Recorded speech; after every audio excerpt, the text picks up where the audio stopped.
Salut, c'est Bruno. Dans cette vidéo, on va à nouveau parler de freelancing. Donc cette fois, on va parler de comment prospecter et trouver des clients.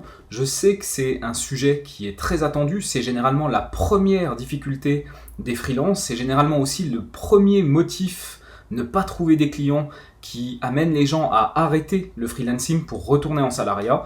Donc c'est parti. Voyons un petit peu les techniques de prospection et comment trouver des clients.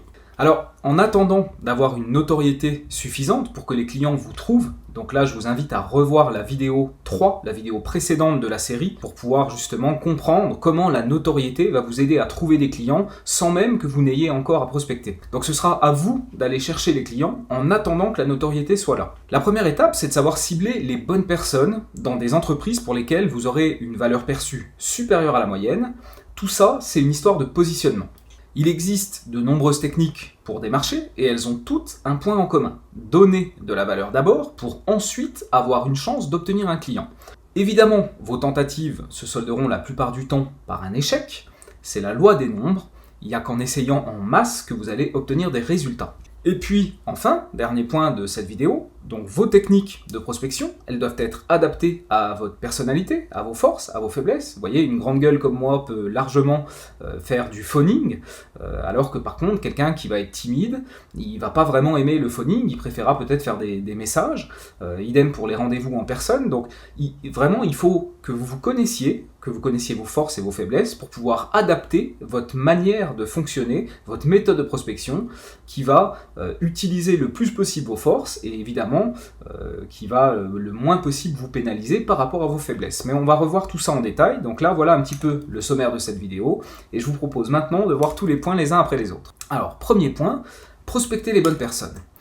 La prospection, c'est comme le marketing. Si vous ne savez pas qui vous devez cibler, vos chances de réussite sont quasi nulles. La prospection est un process dont la première étape consiste à définir qui vous devez cibler, pourquoi et comment. Par conséquent, avant de déployer vos efforts de prospection, vous devez connaître votre client idéal, vous devez être positionné pour plaire à ce client idéal, site web, argumentaire, présentation, etc. On verra dans la vidéo 5, la vidéo suivante de cette série, comment trouver son client idéal et comment se positionner concrètement pour ce client idéal. Donc je passe rapidement ici. Il faut également connaître ses problématiques spécifiques. C'est le seul moyen de pouvoir lui parler beaucoup plus pertinemment que n'importe qui d'autre qui ne connaît pas ses problématiques spécifiques. Idéalement, on a des références par rapport à ce client. Si par exemple vous ciblez les entreprises, j'en sais rien, de chirurgie esthétique et que vous avez déjà 2 ou 3 clients dans ce domaine-là, bah forcément c'est rassurant pour le client de se dire « Ah oui, il connaît mon domaine d'activité ». Alors après, attention à ce que les entreprises en question ne soient pas dans un même secteur et en concurrence directe, puisque là, pour le coup, les clients n'aiment pas trop qu'on travaille avec un concurrent, même si ça se défend, il y a des pour et des contre, mais c'est un autre sujet pour un autre jour. Si vous n'avez pas de référence des clients dans ce domaine d'activité, vous pouvez au moins, au minimum, avoir une offre spécifique, ce qui va montrer, ce qui va faire ressentir à ce prospect que vous le connaissez et que vos offres sont adaptées et que donc effectivement vous êtes le meilleur prestataire pour répondre à son problème spécifique à lui. Et puis aussi, savoir où trouver ce client. Vous voyez, selon que vous démarchiez des entreprises dans l'immobilier ou que vous démarchiez des e-commerçants, eh bien, vous n'allez pas les trouver au même endroit et vous n'allez pas les aborder de la même façon. Et ils se réunissent sur des plateformes qui sont différentes, ils vont lire des contenus qui sont différents. Donc tout ça, c'est des choses que vous allez devoir savoir, puisque au moment où vous allez vouloir prospecter, rentrer en contact avec vos prospects, il faudra savoir quelle est la meilleure manière et quel est le meilleur endroit pour pouvoir aller les prospecter. Dernier point, savoir comment l'aborder et si possible utiliser son jargon. Alors, qu'est-ce que ça veut dire ? Déjà, bien sûr, savoir comment l'aborder. On ne va pas aborder de la même façon des clients d'une typologie différente. C'est pareil pour des entreprises d'une différente taille. Si vous ciblez des TPE, vous allez vraisemblablement parler au chef d'entreprise, alors que si vous ciblez une grosse entreprise, vous n'allez sans doute pas rentrer par le patron de cette entreprise. Donc, savoir qui et comment l'aborder et utiliser le jargon, qu'est-ce que ça veut dire ? Alors, le jargon, en fait, dans chaque industrie, il va y avoir des manières de parler et des mots bien spécifiques qui sont utilisés dans cette industrie, juste celle-là, et qui fait que si vous utilisez les mêmes mots, vous allez créer une sorte de familiarité avec le prospect qui va se dire « oui, il connaît vraiment mon domaine d'activité ». Je vous donne un exemple. J'ai deux clients dans le domaine de la réparation de vitrage automobile, donc l'équivalent de Carglass si vous voulez. Et puis, donc j'en ai un depuis des années. Et puis depuis peut-être un an, ou un an et demi maintenant, je travaille avec une deuxième entreprise de ce secteur-là. Alors ils ne sont pas en concurrence, puisque l'un est sur le marché français et l'autre est sur le marché suisse. Mais lors du premier rendez-vous, lors du premier entretien, pour justement fixer un peu le cadre et voir si on va travailler ensemble, eh bien, je leur ai fait sentir de suite que vraiment je connaissais leur jargon. En fait, dans ce domaine-là, par exemple, les clients qui vont appeler et qui vont avoir une réparation de pare-brise, dans ce domaine-là, ces entreprises appellent ça des jobs. Par exemple, bah voilà, hier, ok, on a fait 10 jobs, et puis finalement, quand j'ai eu ce client qui était donc le patron d'entreprise avec son associé, on a fait une visio ensemble. C'est un exemple d'ailleurs qui est dans l'accélérateur. Je leur disais, ok, mais par rapport, vous, combien vous faites de jobs en moyenne? Et je me souviens que le patron s'est arrêté, qu'il a mis un coup de coude à son associé en disant, regarde, il parle comme nous, c'est fou. Et finalement, ça a créé un lien de familiarité. Je savais à ce moment-là, avec cette familiarité et le fait qu'ils ont compris que vraiment je connaissais leur domaine, que j'avais de fortes chances d'être pris et que ça me mettait en avance par rapport à tous les autres qui potentiellement auraient pu être contactés par cette entreprise pour faire la gestion de leur campagne. Voilà un petit peu pour le jargon. Maintenant, deuxième point, les techniques de prospection. Alors, il existe évidemment de nombreuses techniques pour démarcher, je vais vous en donner quelques-unes, la liste n'est pas exhaustive. Donc premier point, le cold calling. Ça veut dire que vous allez appeler des entreprises que vous ne connaissez pas pour leur proposer vos services. Alors le cold calling, évidemment, c'est quelque chose qui est difficile. Par exemple, pour les timides notamment, ça c'est très difficile. C'est vrai que moi, c'est quelque chose sur lequel j'ai vraiment eu de très bons résultats. Mais déjà d'une, j'ai plutôt la tchatche. Et puis de deux, il faut savoir que j'ai commencé ma carrière, ça devait être il y a 15 ans, le temps passe vite, j'étais télévendeur. Donc je faisais du phoning toute la journée et je devais vendre et obtenir un chiffre d'affaires à la fin du mois pour conserver mon emploi. Donc j'étais télévendeur sous pression et du coup c'est vrai que j'ai énormément appris et qu'aujourd'hui, si je fais du cold calling, j'obtiens vraiment des bons résultats. Alors dans l'accélérateur par exemple, on vous donne des scripts, je vous donne le script qui pour moi, qui a été optimisé au fur et à mesure du temps, et qui pour moi me donne vraiment des bons résultats. C'est-à-dire que peut-être sur 100 entreprises, j'obtenais 10 rendez-vous, et sur 10 rendez-vous, j'allais obtenir entre 3 et 5 clients. C'était une méthode qui était très optimisée. Voilà. Je passe rapidement là-dessus, mais le cold calling, c'est toujours un moyen de prospecter qui marche. Mais il faut savoir le faire correctement. Ensuite, on a le cold mailing ou le cold messaging, donc c'est le même principe, sauf que cette fois c'est appliqué aux emails ou aux messages, par exemple sur une plateforme sociale comme LinkedIn. Là, si vous êtes timide, évidemment, vous allez fortement préférer cette approche-là par rapport au cold calling, c'est beaucoup moins engageant et donc ça vous met dans une situation d'inconfort qui est nettement moindre. Cela étant, c'est pareil. Comme pour le cold calling, il y a des choses qui fonctionnent et des choses qui ne fonctionnent pas. Ensuite, donner des conférences. Alors, donner des conférences, on ne peut pas dire que ce soit un moyen de prospection en tant que tel, bien que ça vous permet de toucher une audience bien spécifique. Par contre, attention de bien choisir le type d'événement où vous allez parler. Si par exemple, vous gérez des campagnes Google Ads et que vous allez parler dans des événements spécifiques marketing ou dans la salle, vous avez que les geeks comme nous, je veux dire, il n'y a pas de problème avec les geeks, hein, je suis un geek et je l'assume, il n'y a pas de souci, mais si vous n'avez que des gens comme vous et des freelances et des professionnels qui bossent en agence, bah forcément, vous avez beau faire une belle présentation, c'est pas ce qui va vous amener des clients à la fin. Si par contre vous êtes, admettons, dans un salon spécifique lié à une industrie, admettons un salon immobilier, et puis que vous arrivez à faire une conférence pour expliquer comment le marketing digital va aider les entreprises dans le secteur immobilier à générer des prospects pour beaucoup moins cher et beaucoup plus en nombre que la presse papier par exemple, je dis n'importe quoi, et bien là forcément, à la fin de votre conférence, il y a de fortes chances qu'il y ait une dizaine de personnes qui viennent pour vous demander votre carte et puis voir si c'est possible de bosser avec vous. Donc choisissez bien le type d'événement dans lequel vous allez parler, ça c'est le premier point. Le deuxième point qui me paraît très important aussi, c'est que le nombre de gens qui vont venir vous voir à la fin pour demander une carte et voir si c'est possible de bosser avec vous, il va être dépendant de la qualité de votre prestation sur scène. Si vous êtes soporifique, il y a de fortes chances que vous n'ayez personne qui vienne vous voir à la fin. Par contre, si vous êtes éloquent, si vous êtes bon, si vous êtes dynamique, là, vraiment, vous aurez régulièrement des personnes qui viennent vous voir à la fin. Donc, après, toujours pareil, connaissez-vous vous-même, connaissez vos forces, vos faiblesses. Maintenant, il faut savoir que si, naturellement, vous n'êtes pas bon pour faire des conférences ou pour parler en public, c'est des choses qui s'apprennent, il y a plein d'endroits dans lesquels vous pouvez développer cette capacité. Et c'est comme un muscle, plus vous allez en faire, plus vous allez vous sentir à l'aise et plus vous serez bon. Donc voilà par rapport aux conférences. Ensuite, on va pouvoir trouver des partenaires qui vont avoir les mêmes clients que vous, mais qui ne proposent pas des services comme vous proposez. Si vous faites de la gestion de campagne publicitaire, peut-être que des agences web, des gens qui vont vraiment créer des sites, des développeurs, des sites sur mesure, etc., mais qui ne font pas de marketing, bah pour vous c'est top. Ça veut dire qu'ils touchent des clients potentiels qui sont intéressants pour vous, mais ils n'ont rien à proposer pour faire la gestion des campagnes. Et donc un partenariat à ce moment-là peut être très très intéressant pour vous. Idem pour une agence qui fait 100% social media ou influenceur par exemple, eh bien c'est pareil, c'est des entreprises qui ne proposent pas la gestion de campagne Google, mais qui touchent des clients qui sont intéressants pour vous, et faire un partenariat avec eux, ça peut être vraiment quelque chose de très intéressant. Donc ça, généralement, c'est vraiment ce que nous, on recommande à nos élèves, on leur dit, bah voilà, commence par trouver des partenaires, parce que généralement, c'est moins dur à démarcher, et ils peuvent t'amener quand même pas mal de clients, ça peut être top pour remplir ton réservoir de clients le plus rapidement possible. Un autre point, c'est le réseautage.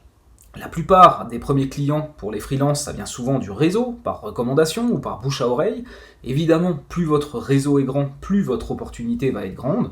Donc là encore, c'est aussi avec le fait d'aller chercher des partenaires, c'est souvent les premiers moyens, c'est ce que nous on recommande à nos élèves, de dire commence par ton réseau, parce que généralement, voilà, c'est ok, un tel vient de se lancer, il fait de la gestion de campagne publicitaire, est-ce qu'à tout hasard, tu aurais des besoins? C'est comme ça que de fil en aiguille, vous allez attirer des premiers clients, généralement par le biais du réseau. Alors, ce ne sera pas forcément les meilleurs, puisque c'est des copains aux copains, on va souvent faire un geste, ou alors on va prendre peut-être, c'est pas le budget escompté, ce sera plutôt des petits clients, ça peut vous aider à vous faire la main au début aussi, puis à vaincre le syndrome de l'imposteur en mettant en place vos premières campagnes, etc. Mais généralement, ce ne sera pas forcément les meilleurs clients. Idem pour les partenaires, les agences web ou social media, etc. Puisque c'est eux qui vous amènent des clients, ça veut dire aussi qu'ils sont susceptibles de potentiellement vous imposer certaines contraintes ou vous mettre un cadre qui vous plaît moyennement mais qui n'est pas optimal. Donc évidemment, aller chercher des clients en direct, c'est toujours ce qu'il y a de meilleur puisque vous êtes seul maître à bord. Mais pour démarrer et pour prospecter au départ, le réseau et les partenaires, ça peut vraiment être quelque chose qui va vous aider à décoller et à sortir de cette zone dangereuse au départ où vous n'avez rien à manger et vous ne facturez rien. Enfin, dernier point, donc faire de la publicité, c'est pas vraiment une méthode de prospection au sens propre, mais ça permet aussi d'attirer des clients. Alors après, évidemment, la publicité, il faut la faire correctement. Si vous faites de la publicité Google et que vous allez vous mettre sur des mots-clés comme agence Google Ads, freelance Google Ads, etc., alors vous allez avoir des clics que vous allez payer une fortune parce que ça coûte très cher. Et généralement, c'est pas les meilleurs clients puisque ils vont ouvrir 5 onglets avec les 5 premiers résultats, ils vont demander un devis aux 5 entreprises. Donc la publicité, il y a moyen d'obtenir des résultats qui sont vraiment très très bons, et notamment avec le contenu, mais la publicité en direct pour essayer de vendre vos services, c'est une approche qui peut être intéressante à tester, mais c'est pas forcément la meilleure d'après mon expérience. Passons maintenant au troisième point, donner de la valeur d'abord. Alors ça, c'est vraiment quelque chose qui est hyper important, et je dirais que dans cette vidéo, s'il y a vraiment quelque chose que vous devez retenir, c'est ce troisième point. Par les temps qui courent, tout le monde est sursollicité. Ce qui fait que par défaut, si vous arrivez avec vos gros sabots pour vendre vos services de but en blanc, personne ne va prêter attention à vous. Ça, c'est hyper important. On est dans un monde hyper connecté, on est dans un monde hyper stressé, on a tous des agendas qui sont hyper remplis. Selon le poste qu'on occupe, vous voyez par exemple le patron d'une entreprise dans un secteur qui marche bien, il y a de fortes chances qu'il se fasse démarcher à longueur de temps et que ça le saoule. Donc évidemment, toute nouvelle démarche qui vient à son encontre, elle passe en spam dans sa tête. Vous voyez, il est aveugle par rapport à tout ça, un petit peu comme les gens peuvent être aveugles à la publicité s'ils voient trop souvent la même. Donc vous n'aurez pas d'attention. Et en fait, l'attention, c'est le nerf de la guerre. Donc comme pour le copywriting d'une page, vous devez trouver un moyen d'attirer une attention favorable vis-à-vis de vous, pour ensuite avoir une petite chance de convaincre que vos services sont la solution aux problèmes de votre client potentiel. Donc c'est là qu'intervient la formule magique, donner pour peut-être recevoir. Ça, c'est vraiment extrêmement important. En donnant avant toute autre chose de la valeur à un client potentiel, vous lui achetez le droit d'être considéré, de pouvoir proposer vos services dans un contexte propice. En fait, ce qu'il faut comprendre, c'est que on a tous des biais cognitifs, ça a été bien étudié par un monsieur qui s'appelle Cialdini, qui a écrit un bouquin qui est les principes d'influence, les 7 principes d'influence, et il y en a un, le biais de réciprocité, qui fait que si vous donnez sincèrement de la valeur à quelqu'un sans rien attendre en retour, alors ne soyons pas naïfs, on est dans une démarche de prospection pour freelance, donc évidemment on espère quelque chose en retour, mais l'idée c'est vraiment de donner de la valeur sans compter, et de se dire voilà, là je donne vraiment de la valeur, et s'il se passe quelque chose ensuite, tant mieux, c'est aussi un peu le but, mais vous devez vraiment être sincère dans votre démarche. D'ailleurs, si vous n'êtes pas sincère, ça se sentira. Je vous recommande de faire le test. Essayez de donner de la valeur à quelqu'un en pensant vraiment, j'espère l'avoir celui-là, ce client, je le veux vraiment, et puis d'un autre côté, avoir au contraire une approche détachée en disant je vais lui donner un max de valeur à cette entreprise, si ça donne quelque chose, c'est bien et je serai content, mais si ça donne rien, c'est pas grave, j'aurais donné de la valeur et je lui aurais refait sa journée et je suis content par rapport à ça. Les résultats avec les deux approches, vous verrez que c'est complètement différent. C'est un ressenti. Quand on est vraiment sincère et qu'on veut donner de la valeur pour donner de la valeur, ça fait une différence énorme et les gens le perçoivent. Donc soyez sincère dans ce que vous faites, donnez de la valeur avant tout, et ensuite, peut-être, vous aurez l'opportunité d'avoir une attention favorable qui vous permettra de vous présenter votre offre. Alors, donner de la valeur, ça peut se faire par plusieurs biais. Contenu, conférences, audits gratuits, conseils gratuits, il y a vraiment plusieurs moyens de faire. Ce que vous devez retenir simplement, c'est que peu importe la manière, le levier que vous allez utiliser pour donner de la valeur, ce qui compte, c'est que vous ayez cette démarche sincère de donner de la valeur avant tout. Je fais une petite parenthèse sur l'accélérateur. Donc, notre formation pour les freelances en marketing digital, on vous explique notamment comment vous allez pouvoir vous positionner et vous différencier auprès d'une cible de clientèle bien précise, c'est-à-dire les clients idéaux, parce que, comme on l'a dit, la prospection, vous devez savoir qui prospecter, vous devez utiliser leur jargon, vous devez savoir où vous allez les trouver, vous devez connaître leurs problématiques spécifiques, tout ça c'est ce qu'on verra bien dans la vidéo 5 sur le client idéal et le positionnement, mais forcément, pour pouvoir faire votre prospection, vous devez savoir à qui vous allez vous adresser, puisque plus vous aurez une idée précise de qui est votre client idéal et de qui vous voulez démarcher, et mieux vous saurez comment les aborder et quel point vous devez absolument discuter avec eux. On vous donne aussi un template de page de vente, un template pour vous, votre page de freelance sur laquelle vous essayez de vous vendre. Donc c'est un peu comme un texte à trous, dans lequel on vous donne plein de variables possibles de différenciation, couplées à votre client idéal. Vous aurez une page qui est complètement personnalisée et qui va vraiment vous positionner auprès d'un client idéal. Ça sera un support idéal aussi pour votre prospection, puisque une fois que vous avez donné de la valeur et si vous obtenez de l'attention en retour, le client sera évidemment susceptible d'aller se renseigner sur vous et voir qui vous êtes. Et là, votre page, avec le bon positionnement, c'est extrêmement important. On étudie le positionnement de plusieurs entreprises, de plusieurs freelances, pour démontrer comment ils vont se positionner à travers ce qu'ils disent sur leur page, à travers l'image, à travers le langage, à travers le contenu. Donc on vous donne des exemples de tout ça. Et puis on passe en revue les pages et les plaquettes des élèves qui sont volontaires, des élèves de l'accélérateur, en leur faisant des recommandations personnalisées. Donc eux, ils ont fait leur page, ils pensent qu'elle est bonne, ils nous demandent de faire une review, on fait une review, on lui dit voilà, ça c'est bien, ça c'est pas bien, etc. Et on explique évidemment pourquoi. Et puis pour ceux qui sont volontaires, c'est un exercice qui est filmé et qui ensuite est mis à disposition de tous les autres élèves, de sorte à ce qu'on apprenne tous ensemble. Ensuite, on a le gros module sur la prospection, donc on a un module de 5 heures qui va vous permettre de savoir qui démarcher et de vous créer une liste de prospects idéaux en fonction de pas mal de critères. On va vous aider et vous apprendre à trouver les personnes clés à contacter et comment les contacter. Donc là, on a vraiment plein de cas concrets et plusieurs templates qu'on vous met à disposition.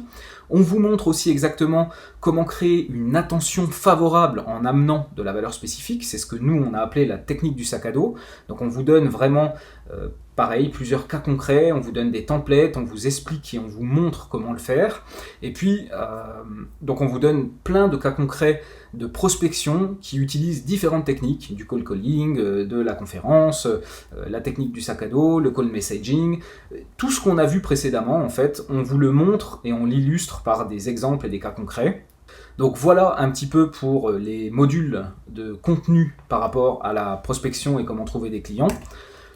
Enfin, Par rapport évidemment à la formation et au contenu théorique qui vous explique tout ça, la vraie valeur c'est surtout les exemples et les cas concrets, les templates aussi qu'on vous donne. Vraiment il y a pas mal de choses pour illustrer et que vous puissiez comprendre les concepts théoriques à travers plein de situations différentes pour vraiment vous les approprier, mais aussi la communauté WhatsApp de quasiment 150 personnes désormais, où on va échanger quotidiennement, nous on va répondre aux questions qui sont posées par les élèves, on va s'assurer aussi que potentiellement si quelqu'un a donné une réponse à une question, nous on est d'accord avec la réponse qui a été donnée, donc ça vous garantit à vous d'avoir un endroit où vous êtes sûr d'avoir des réponses qui sont fiables et de les avoir rapidement. Et puis on va aussi échanger de la veille, on va aussi échanger des prospects, on va aussi échanger sur le lifestyle, le tout avec bienveillance et bonne humeur. Donc l'accélérateur c'est pas seulement une formation vidéo où vous êtes derrière votre écran et puis vous absorbez le contenu sans aucune interaction, pas du tout. Il y a une vraie communauté que vous partagez avec 150 professionnels et avec nous, et sur laquelle, au quotidien, vous êtes accompagné. Je fais plus de témoignages depuis un petit moment. C'est vrai que pourtant des élèves, on en a très régulièrement, tous les mois, des nouveaux, des petits mots sympas, des témoignages sympas, on en a plein. Et c'est vrai que ça fait un moment que j'ai pas pris le temps. Donc dans cette série de vidéos, je glisse un petit témoignage sympa régulièrement. Donc voilà, celui-là, j'ai dévoré les 3/4 de la formation Le Tremplin. Donc le tremplin, c'est les modules métiers de l'accélérateur. Et j'ai la dalle, je suis grave motivé, j'ai la niaque pour aller choper du client. Let's go pour l'accélérateur. Merci pour ton travail remarquable de réalisme et de pragmatisme. 0 regret sur mon achat. Et votre réactivité sur le groupe WhatsApp est vraiment un plus. Bonne fin de dimanche à toi. Voilà, c'était un petit témoignage sympa. Revenons à nos moutons. 4e point de cette vidéo, la loi des nombres. Ça, c'est un principe qui est très important. Avant d'avoir un processus vraiment optimisé, et peu importe la manière dont vous procédez, vous aurez un taux de réponse qui va être inférieur à 10%. Quand je parle de taux de réponse, c'est le fait de réussir à joindre la bonne personne, d'accord ? C'est-à-dire que sur 100 appels ou 100 messages, vous aurez peut-être seulement 10% de retour par rapport à votre prise de contact seulement, ok ? Juste la prise de contact. Donc ça veut dire que sur 100 contacts, d'accord, soit des téléphones, soit des rendez-vous en personne, soit des mails ou des messages. Après, évidemment, c'est pas uniforme, et je vous donne ce chiffre-là qui est à la louche, mais je sais que je suis pas très loin de la réalité. Donc on va dire que sur 100 tentatives, vous allez avoir 10 opportunités de proposer votre valeur et de proposer vos services ensuite, ok ? Donc à peine 10%, et sur ces 10%, si vous en closez un tiers, c'est bien. Donc ça veut dire quoi concrètement ? Ça veut dire que pour 100 tentatives, vous allez obtenir entre 1 et 3 clients. À quelque chose près, c'est ça. Et c'est très peu, d'accord ? Mais c'est normal, ok ? Donc, vous allez devoir vous blinder psychologiquement et faire preuve d'une ténacité à toute épreuve. Comme je le dis à mes élèves, c'est des maths, ok ? Plus vous faites du nombre, et plus vous aurez de la réussite. Mais la plupart du temps, vous allez avoir des refus. On ne vous calculera pas, on ne vous répondra pas. Si vous vous arrêtez à ça, retournez salarié en fait, parce que c'est quasiment sûr que ce ne sera pas possible. Ça fait partie du jeu en fait. Au début, vous devez vous créer un portefeuille client.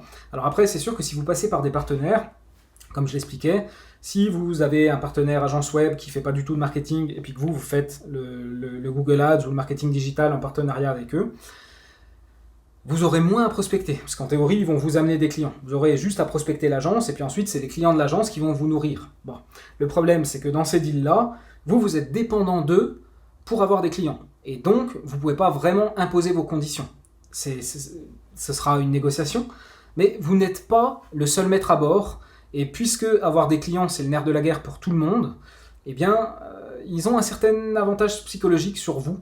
Alors, soit c'est des gens très corrects et puis ils n'en joueront pas, soit c'est des gens qui en joueront et du coup qui auront aussi la tentation de pouvoir vous imposer par exemple des prix ou de bosser en marque blanche et de ne pas avoir contact avec le client. Enfin, là où je veux en venir, c'est que si vraiment vous voulez avoir vos clients à vous et être vraiment le maître à bord, en attendant que vous fassiez du contenu correctement et que ça vous génère des demandes, eh bien, il va falloir vous blinder psychologiquement, accepter le fait que vous allez devoir multiplier les efforts, quels qu'ils soient, téléphone, en personne, conférence, etc. Vous allez devoir taper encore, et avoir plein de refus. Il faut que vous y soyez prêt.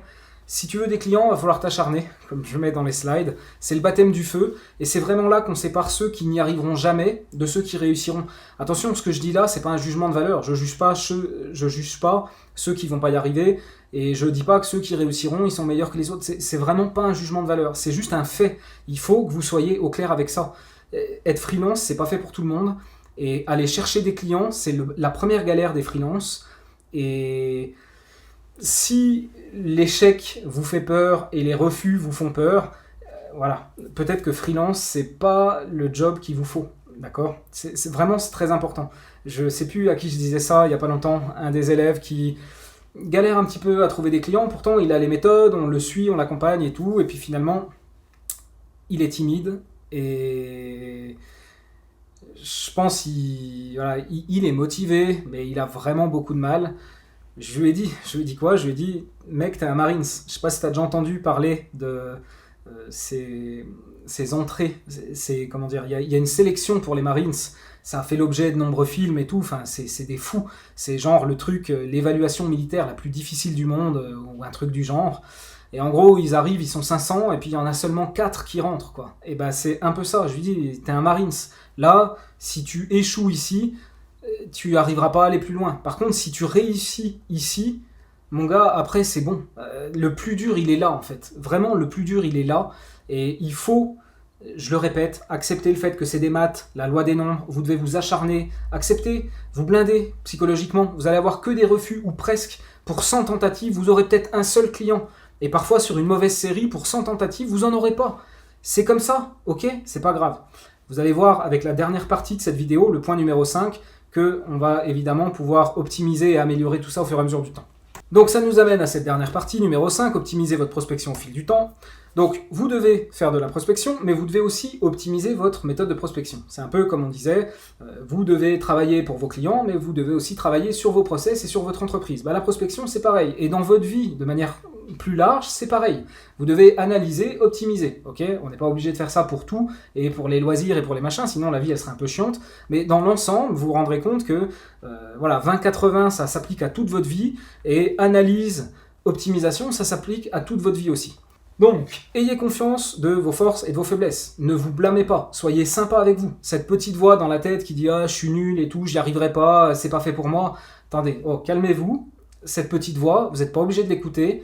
Et vous diriez pas ça à votre meilleur pote. Ok ? Si votre meilleur pote, il se lance en freelance et il galère à trouver des clients, vous n'allez pas le voir en lui disant « Putain, qu'est-ce que t'es nul et tout, franchement, t'es bon à rien, jamais t'y arriveras, tu ferais mieux d'arrêter tout de suite. » Pourtant, c'est des choses que dans votre tête, vous êtes susceptible de vous dire. Et je le sais, parce que voilà, il y a plein de gens qui sont comme ça. J'ai la chance de ne pas être comme ça. Peut-être je l'ai été plus jeune, je me rappelle plus. Mais en tout cas, voilà, soyez sympa avec vous, ne vous blâmez pas. Et acceptez que au début, on ne sait pas, on tâtonne. Et en fait, c'est en analysant et en mesurant et en optimisant que de plus en plus, vous allez devenir bon. Et en plus de ça, la prospection, c'est pas quelque chose que vous allez devoir faire tout au long de votre carrière de freelance. Je veux dire, une fois que vous avez vos premiers clients au départ, et si vous lancez le contenu fait correctement dans le même temps, au bout d'un moment, il y a des demandes qui vont rentrer toutes seules. Nous, on ne fait plus jamais de prospection avec Blaise. En fait, on n'a pas prospecté depuis... je crois que j'ai pas prospecté depuis 4 ans, sans déconner. J'ai plus besoin de ça. Donc, voyez ce que je veux dire ? Entre le contenu, entre les clients qui sont contents et qui nous font venir d'autres clients en disant voilà, je bosse avec Blaise et Bruno, ils sont géniaux, les résultats c'est top, tu devrais les contacter puisque ta boîte, tu disais que tu cherchais quelqu'un pour Google. Voyez, donc la prospection c'est juste un temps. Il faut que vous ayez conscience de ça. Soyez sympa avec vous, mesurez tout et adaptez en fonction de vos forces et vos faiblesses. Alors, adopter une démarche scientifique. Mesurer et tester tout. Ça veut dire quoi ? Ça veut dire que si vous décomposez votre phase de prospection, en fait, il y a plusieurs phases. La première phase, ça va être je brise la glace et j'essaye d'avoir une réponse, d'avoir un premier contact. Et quel est le message qui va donner le plus de réponses ? Et là, je parle de message au sens large. Que vous fassiez par téléphone, que vous fassiez par email, que vous fassiez en personne. Qu'est-ce qui a l'air de marcher le mieux pour avoir un premier contact ? Et puis, vraiment, en fonction de ça, vous faites plein de tests, puis à un moment donné, vous allez voir qu'il y a des premiers messages qui marchent vraiment mieux que d'autres. Vous voyez, on est comme dans un compte Google Ads. L'idée, là, c'est de tester, de mesurer et d'optimiser au fur et à mesure. Donc, quel type de valeur suscite le plus d'intérêt ? Si vous vous rappelez ce que je vous ai dit avant, vous devez donner de la valeur pour peut-être recevoir en échange une attention qui vous permettra de vous positionner et de faire une offre. quel type de valeur suscite le plus d'intérêt? Est-ce que c'est du conseil? Est-ce que c'est un audit? Est-ce que c'est du contenu? Vous voyez, il y a plein de types de valeurs que vous allez pouvoir offrir. Qu'est-ce qui marche le mieux? Quel type d'offre convertit le mieux? Donc là, on est vraiment, ok, vous avez eu le premier contact, vous avez pu donner de la valeur, en retour, vous avez pu dire quelle était votre offre, la personne est intéressée, vous lui faites une offre, ben là c'est pareil. Quel type d'offre convertit le mieux? Est-ce que c'est au forfait? Est-ce que c'est à la performance? Est-ce que c'est au taux horaire? Est-ce que c'est en faisant l'approche transverse? Est-ce que c'est en faisant que Google Ads? Est-ce que c'est... Vous voyez, il y a plein de manières d'expérimenter. Vous devez tout tester, en fait, tout tester tout le temps. Et puis, quel type d'entreprise? C'est pareil, ça c'est important. Est-ce que c'est plutôt des petites entreprises, des moyennes entreprises, des grosses entreprises? On pourrait dire, est-ce que ça marche le mieux aussi quand je contacte le dirigeant, quand je contacte le responsable marketing? Vous voyez, tout ça, c'est des questions qu'il va falloir vous poser, mesurer. Et moi, ce que je vous recommande, c'est d'avoir un Google Sheet de prospection, un Google Sheet ou autre chose. Après, ça, c'est vous qui voyez. Mais d'avoir un outil dans lequel vous allez pouvoir consigner le résultat des différentes approches. Et ensuite, vous agrégez et vous regardez qu'est-ce qui close le mieux, qu'est-ce qui fonctionne le mieux pour chacune des étapes qu'on vient de voir ici, le premier message, le type de valeur, le type d'offre, le type d'entreprise, etc. Et en fonction de ça, comme sur une campagne Google Ads, vous allez pouvoir progresser et vous allez pouvoir vous dire, ok, visiblement ce premier message c'est ce qui marche le mieux, alors je vais commencer tout le temps par celui-là maintenant, ce type d'offre c'est ce qui marche le mieux. C'est comme ça que de fil en aiguille, pour 100 tentatives, vous allez avoir un client au début, et ensuite, pour 100 tentatives, vous aurez peut-être 5 clients, une fois que vous allez commencer à avoir fait ce process-là et avoir optimisé. Donc du coup, c'est hyper important. Donc si on résume, avant même de commencer à prospecter, vous devez savoir qui, où et comment. Vous devez connaître les problématiques spécifiques de votre client idéal, savoir y répondre, connaître le jargon de son domaine d'activité, c'est un vrai plus. Rappelez-vous l'anecdote que je vous ai donnée par rapport aux clients dans le secteur de la réparation vitrage automobile. Il existe de nombreuses manières de prospecter, mais toutes doivent commencer pareil. Donner de la valeur pour espérer, peut-être, recevoir l'opportunité de présenter votre offre ensuite. La loi des nombres. Au début, un freelance devrait prospecter entre 2 et 3 jours par semaine, peut-être même 4 jours par semaine. Si vous partez de zéro, vous n'avez vraiment aucun client, c'est par là qu'il faut commencer. Il faut faire de la prospection. Alors, comme je disais, commencez par votre réseau, c'est des gens qui vous connaissent. Sollicitez votre réseau pour savoir si dans votre réseau, il n'y a pas des gens qui ont besoin de vos services, et aussi si dans les gens de votre réseau, ils ne pourraient pas demander autour d'eux s'il n'y a personne qui aurait besoin de votre service. Ça, c'est la première chose. Deuxième chose, essayez d'aller voir des agences, ou en tout cas des partenaires qui ont les mêmes clients, mais qui ne proposent pas les mêmes services que vous. Commencez par démarcher ces gens-là, et ensuite, une fois que vous êtes chaud, vous allez démarcher les clients en direct, en sachant que, évidemment, généralement, là où on a les meilleurs résultats, en termes de qualité de clients et de deal et de facturation, c'est généralement les clients en direct. Okay, parce que, comme je vous l'ai dit, les partenaires, généralement, ils vont aussi vous imposer certaines conditions du fait qu'ils vous amènent des clients. Et puis, dans le réseau, au début, c'est des copains, des machins, donc on fait des prix, on essaye d'être arrangeant. Voilà, les meilleurs clients, c'est ceux que vous irez chercher directement. Vous devez avoir conscience que sur 100 tentatives, vous aurez au mieux 2-3 clients. Entre absence de réponse et refus à répétition, vous devez vous blinder. Très très important. Les plus faibles se décourageront et retourneront au salariat à cette étape, et c'est ok. Il n'y a pas de jugement, vraiment absolument aucun. C'est la sélection naturelle. Le freelancing n'est pas pour tout le monde. C'est quelque chose qui n'est pas facile. Et c'est pour ça que vous devez absolument le savoir avant. Donc vous devez analyser, optimiser vos process de prospection au fur et à mesure. Vous n'êtes jamais sûr d'avoir trouvé la meilleure approche. C'est un peu la même phrase qu'on donne pour les annonces Google Ads. On n'est jamais sûr d'avoir testé la meilleure annonce. Donc mesurez et testez tout, c'est hyper important. Voilà pour cette vidéo, j'espère qu'elle vous a plu. N'hésitez pas à mettre un petit like, n'hésitez pas à vous abonner à la chaîne pour voir plus de vidéos sur le freelancing, mais aussi les autres thématiques que je traite, que ce soit Google Ads, Google Analytics, le marketing digital en général.